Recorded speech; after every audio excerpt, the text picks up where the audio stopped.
পারলে তুমি আমার মন থেকে শিমুলের নাম মুছে দাও। তোর মনটাকে আমি টুকরো টুকরো করে ফেলবো। আমার ভেতরের কোনো কিছুই তুমি খুঁজে পাবে না বাবা, কারণ আমার সমস্ত কিছু শিমুলের। তাই? তাহলে শিমুলকে শেষ করে ফেলবো।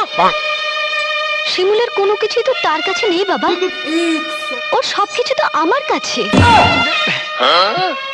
তোকে মারলে যদি শিমুল মরে তাহলে আমি তাই করবো। ओ भाई मारो मुझे मारो। কি রক্ত, কি হয়েছে? কি হয়েছে বাবা? রক্ত। রক্ত? কোথায়? ও ও তুমি দেখতে পাবে না মা, আমি দেখতে পাচ্ছি। যদি শিমুলের কথা বলে আমাকে একটু আসতে মারো বাবা, আমার শিমুল কষ্ট পাচ্ছে।